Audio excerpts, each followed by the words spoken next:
Okay, so this learning summary is a reflective account of my journey in ECU 203, focusing on my evolving understanding of curriculum and pedagogy.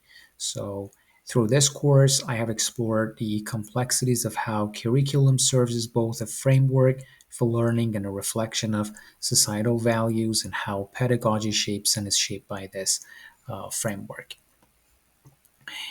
So, actually, I'm going to I'll present this reflective account of my journey in three parts: evolution process of my understanding, my approach to curriculum and pedagogy, and finally, uncomfortable learnings and future growth.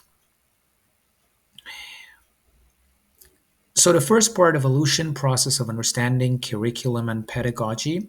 So, reflecting on my blog entries over time, I noticed a significant shift in how I conceptualize curriculum and pedagogy. So initially, my understanding of curriculum was largely structural, focused on its content and organization as a static document. Pedagogy, similarly, was viewed narrowly as the methods employed to deliver the curriculum.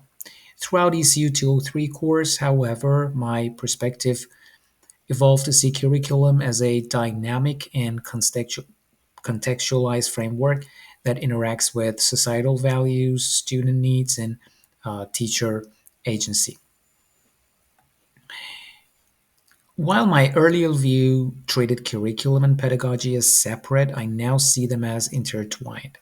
Pedagogy is not merely the how, but also shapes and is shaped by the what of curriculum. This change stemmed from learning about critical and cultural responsive pedagogies, which emphasize the curriculum as a living entity that it adapts to diverse learners. The consistency in my understanding lies in the acknowledgement of the curriculum's importance in guiding learning. However, the difference lies in my shift from viewing it as a prescriptive guide to seeing it as a flexible, student centered framework.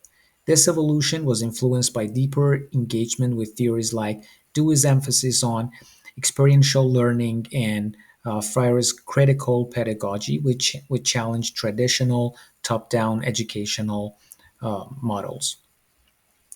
So, in the part about my approach to curriculum and pedagogy, as a teacher, I envision my approach to curriculum and pedagogy as adaptive, reflective, and student centered. So, when faced with an official curriculum, my main role is to act as a mediator and translator, aligning the curriculum's goal with the unique needs, interests, and context of my students. I see myself as an innovator, modifying and supplementing curriculum content to foster relevant and engagement. I also strive to be empathetic, ensuring that the pedagogical approaches I adopt are inclusive and culturally responsive. Furthermore, I aim to be collaborative, inviting student voices into the learning process to co construct knowledge. In applying the curriculum, I emphasize flexibility. I believe the mandated curriculum serves as a guideline, not a rigid framework.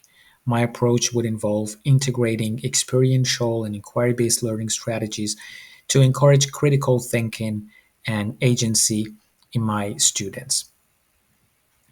And the final part about uncomfortable learnings and growth, future growth. Cognitive dissonance was a recurring theme in my learning journey, particularly when confronting the limitations of traditional educational paradigms. For instance, realizing that the curriculum often reflects dominant cultural narratives was an uncomfortable revelation. It challenged my previous beliefs that the curriculum was inherently neutral and universally applicable. This realization reframed my understanding of equity in education and underscored the importance of decolonizing the curriculum to include marginalized perspectives.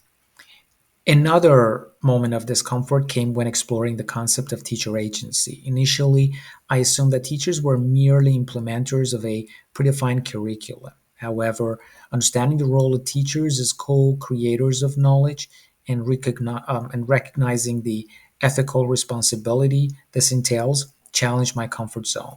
It required me to reflect on my biases and assumptions about what constitutes valid knowledge and how I might unconsciously privilege certain voices over others. These experiences have motivated me to continue learning about equity focused and anti oppressive pedagogies. Moving forward, I want to deepen my understanding of how to create inclusive, transformative learning environments. I aim to ask more critical questions about how the curriculum can empower students as active participants in their education. And so, in sum, these moments of cognitive dissonance, while uncomfortable, have been pivotal in shaping a more nuanced, reflective, and equitable approach to curriculum and pedagogy. They have instilled in me a commitment to lifelong learning and an openness to continuously reevaluating my beliefs and practices as an educator. Thank you.